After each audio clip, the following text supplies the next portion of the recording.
the decision to go back to the 90s influence on the album? Yeah, well, basically it's been, a good 20 years, and I instinctually was thinking, it might be cool to revisit some of that stuff, revamp it, kind of make it our own again. Close family, friends, fans, everybody kind of seemed to want to hear that stuff again. It just didn't really exist. So I kind of kicked it off with a few ideas and started getting Fu and Ryan involved. And they really liked it. And so we kind of built a little basis off a few songs. And then we also had Biddy and Alex, and Eric Stoffel, who's a co-writer on Stronger Without You. We have a lot of people that we work with and, that are part of the band in many different ways over the years. And so we kind of threw it out to them, like the style, and I had a couple songs already kind of worked up so I could show them, like, this is what I'm thinking. And I think the fans are really liking it. From what I've seen, a lot of people seem to really be liking it a lot. Yeah, I agree. Especially the harder stuff. A lot of people are kind of nostalgic for the 90s. I think people are really missing the realness of music, even back then. Us too. Yeah, that's kind of what brought this whole thing about. And we just kind of wanted to bring some of those sounds back that we created back then as well, and kind of mix that in with the JulienK sound. It's all part of our legacy, so we thought it would be fun to kind of just put that all in a big melting pot and create an album that was very cohesive and stylistically.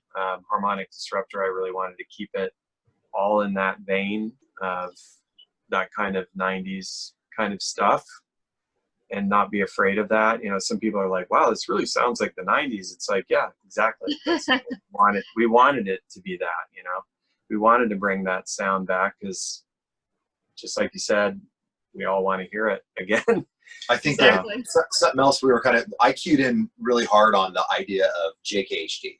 So Harmonic Disruptor, we weren't necessarily thinking of high definition, but the way that our brains work together and everything, it usually is something he'll come up with will ping my mind into creating this kind of thing that we have this little synergistic circle going. And the JKHD concept started translating into a bunch of new things. Like I wanted to do this 90s album that he had kind of conceptualized and started bringing forth these ideas, but I wanted it to sound really like a modern album. I wanted it to be high def, like whatever that might mean. Sometimes these words are just descriptions or verbiage that we use to kind of make ourselves be more creative. But the JKHD idea became a hashtag. It became like a new era, JKHD, just like we have the CAX or the California Noir era. We have the different eras, D2A for Death to Analog. And so JKHD became kind of like what we're doing right now, all encompassing. So JKHD TV is the concept or idea is what we're experimenting with now. And we're getting our production, our cameras, our all the mics and all the streaming capabilities that we need in place so that we can actually deliver content to our fans on a regular basis from our studio, because touring and everything as we know it seems to be fucked. And we don't know if we're going to be able to get out to be with our fans and do stuff. So the best thing that I can think of for us to do is to turn my studio and my house and his studio, which is his house is 1 block away, and we run back and forth and do stuff all the time, is to turn them into streaming labs where we create music with both bands, JulienK and Edema. We also work with, right now we have 3 other projects that we're working with, some Slaves to Humanity, 2 other artists that I want to say when we get working on them, but one was here last night that's fucking pretty awesome, pretty big artist. And I think that streaming this stuff, doing podcast content, all sorts of educational and creative content with our fans together where they can interact and be part of it is kind of this part of this new JKHD concept, which is high definition JK, JulienK on high def. So it really kind of opened the door mentally to a whole new way to do our business with our fans until we can get out there and play and do this stuff with them. But we can also do all this stuff while we're on tour as well. So that's really awesome. Into lemonade, into wonderful, wonderful lemonade.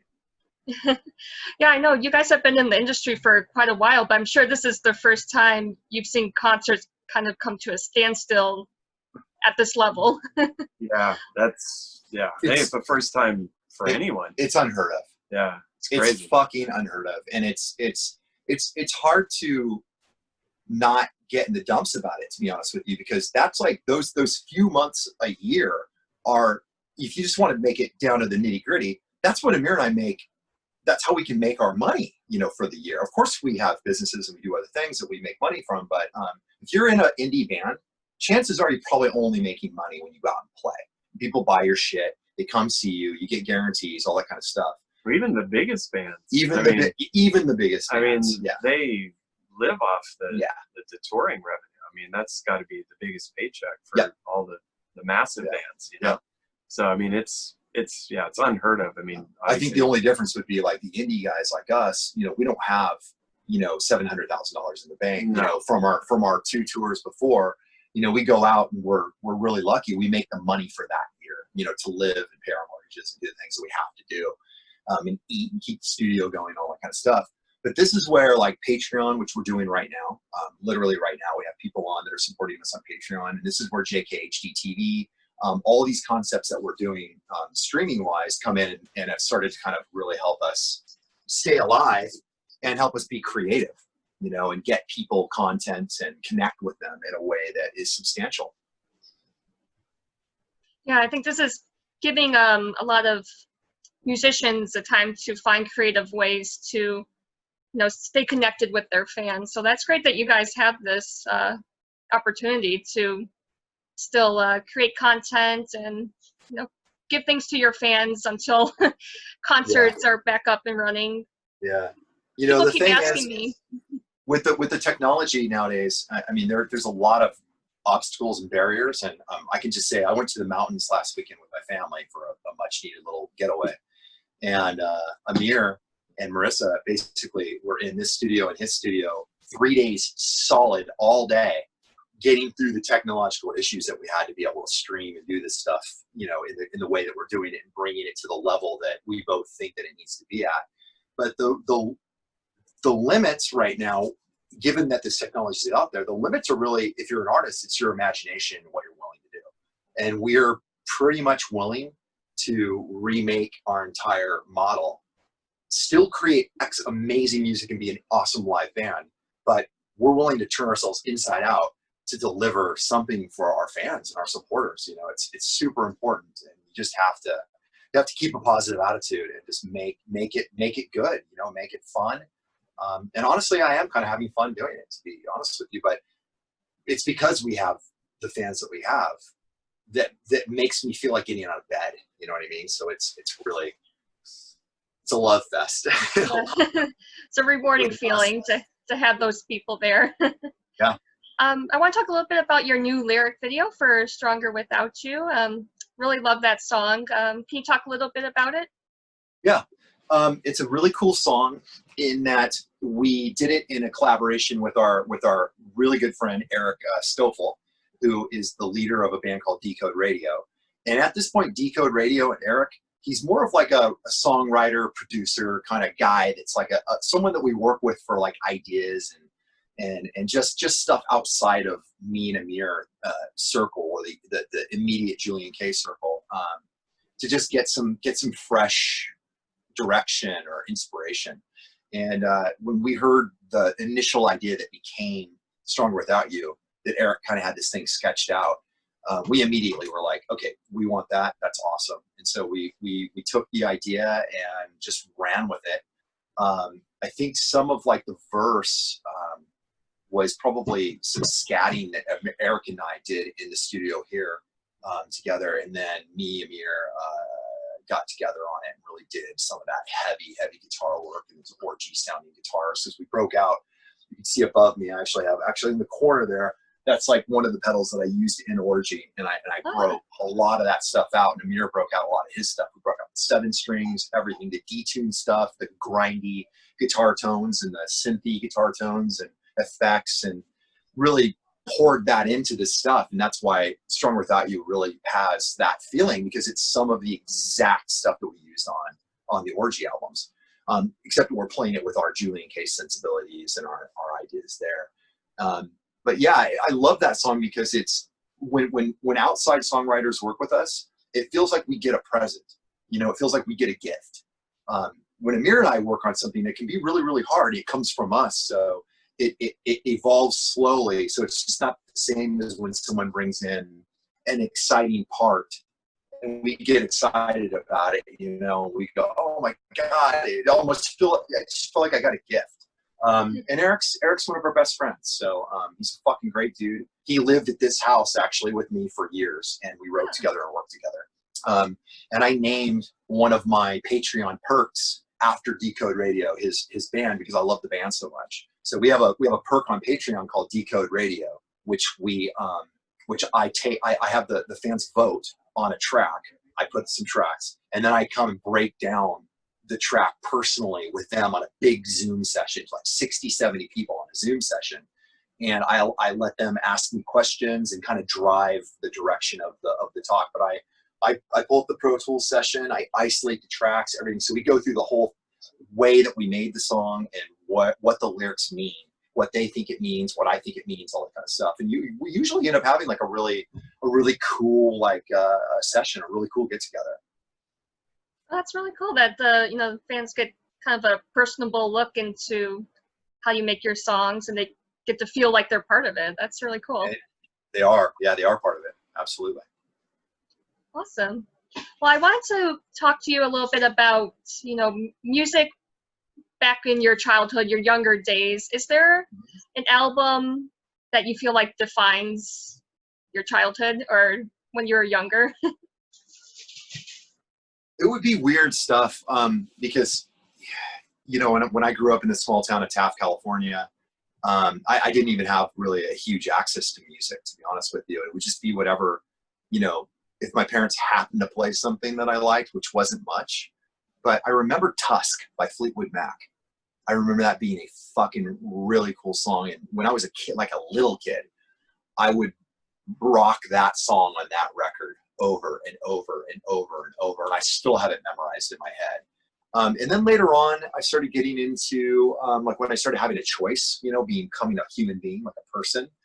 When I got out of my theta state, ages 1 to 7, I started becoming a person. I started to choose a lot of new wave, a lot of, like bands like New Shoes, stuff like that I hear on the radio. Tapao, I'm sure this really random shit, but it was led to things like Duran Duran and New Order and all this kind of stuff that when I heard it for the first time, I thought a veil had been lifted over my, from over my eyes. So it's like, oh my God, I can't believe that I can feel like this. Like I feel so fresh and new. And when I heard like my first New Order song, what's the song I love so much, Amir? True Faith. True Faith by New Order. It felt to me like I saw the sun coming up. I just couldn't believe it. It influenced me so much. There's so many of my choruses and stuff that have that feeling in it. And then I discovered guitar, and I saw some guys in school that I was friends with playing instruments, and they sounded like Metallica. If you play guitar, so chances are in a small town, you probably listen to heavy metal. Because it's the thing you can make it sound like the best. And I couldn't believe that you could just do that on your own. Once I knew that I could do it, I put my fingers in the same place, and then I started sounding like Metallica. And I was like, fucking, okay. Then the whole world opened up. So I started listening to heavy music, Metallica, Slayer, all this kind of stuff mixed with The Cure, Depeche Mode, all this kind of stuff, right? And then now you kind of figure out what Orgy kind of, all the sensibilities that we came with. You mix all that up, and you get this heavy goth pop strange band called Orgy. That makes sense, yeah. And how do you feel about, if you guys had started out today, with the internet being so accessible for people interested in music? Do you feel like that would have affected you differently? And it would have helped immensely because I lament this sometimes, but I try not to live in a world of regrets because that's a great path towards self-destruction. And I'm an amazingly self-destructive guy. This must be the lead singer musician thing because we're all pretty dark guys. But, using my rational mind, I try not to kick myself and wish that the internet was created a long time ago, or even 15 years ago. Or of course it was invented, you know what I mean, implemented in the way that it is now. I think that if Orgy at its peak had Instagram and Facebook, you know, we would be those people that you look at their, you know, Jared Leto or these different bands that are kind of popular now, and they have millions of followers, and you can use that to connect with your followers like we do. We have thousands or tens of thousands, even though we sold millions of albums. But when we sold those millions of albums, those things didn't exist. Exactly. So we don't have that thing that those bands right now are enjoying. And if we did have that, being an indie band, if we had access to the millions of people that bought Orgy's albums and the hundreds of thousands of people that bought Dead by Sunrise's albums, it would be fucking game changing, because we could connect with them the way that we connect with our fans right now. We have fans watching right now. They're taking their July 5th after hopefully partying yesterday, having a good time. But they woke up this morning and they had an acoustic cover song with us, kind of personal connection. And then we invite them in to kind of see what we do when we handle like a press day. And we would be able to do that with a ton of people. And these fans and friends, because they are actually more friends now in a lot of ways. We know virtually every one of them. And there's hundreds, you know, if not thousands, but there's hundreds that we know of, you know, and that support us directly. If that could be 500 or 1,000 that would directly support us on Patreon, out of the millions that bought our album, I mean, that would be game changing. We wouldn't need any sort of label situation or any sort of, you know, loans or anything that we have to do to kind of support what we do. It would be incredible, and it would be directly connecting with our fans. So I lament it a little bit, but, you know, in a lot of ways, we are a new band. You know, we do have to approach this like a new band that has to fight for every follower, you know, and every person that will support us. So, you know, we treat our fans like they're gold, because they are to us. You know, they are everything. There's no point in any of this without them. That's really true. And I guess you guys have, you know, enjoyed being on both sides of the music industry, mainstream as well as independent. So it must be liberating to know that you can, you know, take on projects on your own and enjoy success without, you know, the major label or, you know, well, it's funny. If you think about it, it's interesting because Orgy was I mean, we didn't set out to become a pop band. We became a successful pop band. You know, we didn't mean to. We wrote heavy, weird, fucked up sounding music. And it had for some reason, it went pop. You know, we scored on pop charts. We were fucking, you know, top 10 at Billboard. We were, you know, we got kicked off of TRL because we were on it for too long, which is okay, right? It's a good thing. So it became a pop band, and that came with it millions of fans all over the world, a lot of good stuff. And we did enjoy that. And then now we're on this full-on indie business. But it is a cool thing because we own the connection with our fans. We own it. Like, they are stronger than anyone. And that's a very, very special thing. We're making music and we're doing stuff just for the people watching right now. I mean, that's what we're doing. And that's a fucking cool thing. You know, I'd like to grow it, but you know what? We're doing it. We're doing it right now. Awesome. And you know, what do you guys have your eyes set on in the near future? You know, depending on how things go with the whole coronavirus thing. It's pretty specific, to be honest with you, because we have to do that to plot our course. Touring may or may not happen this year. We just don't know. We lost our last major tour with Birthday Massacres a few days ago. That was a big blow. Those guys are really good friends of ours. So this is like, you know, best friends getting shredded, you know, like not being able to hang out with each other. And the Edema tour, the new metal revival tour with Saliva may or may not happen. We don't know. I'm planning on nothing happening right now. I just don't know. We're going to announce an Edema streaming show on the 26th of this month. We're going to announce it probably tomorrow. I wanted to wait for 4th of July to be over before we announced it, even though I'm getting a lot of pressure from them to do it, to announce it. And then JulienK is very, very likely going to do a live streaming show as well. It's going to be a full production, like really cool show. We'll announce when that is. And then we're also going to be creating Trauma Echoes, which is the new JulienK album. And we're going to be doing the new Edema album. And we're going to be streaming that regularly. So we've been doing a whole lot of setup to get that in place and going. We're also going to be launching a Trauma Echoes campaign. It's not going to be on Indiegogo. It's going to be our own. So it might be a little smaller, but it's going to be directly to our fans. And we're going to be doing all sorts of fun stuff with all that. And we're going to be perfecting the Patreon, the JKHD TV concept. And that also might turn into a podcast, which I have a code name for, but I just haven't fully committed to whether or not I want to do it because I know it's going to be a lot of work. And that is going to be probably our next 6 months. There's a lot of chatter about JulienK going out in the beginning of next year with a known popular band. That's I'd say it's an 85% chance, unless nothing's changed in the coronavirus world. We don't think that's going to happen, but you know, that's what's up. So I think we really view our next 6 months of the year, the latter half of the year, is doing all of this streaming content, creating new music, and getting the fans super riled up and stoked on feeling the progress of us moving forward and doing stuff like this, just hanging out with each other, you know, and sharing our world. Awesome. And is the podcast going to be talking about, you know, everything JulienK, or is there going to be like different topics? You know, no, it'll be bigger.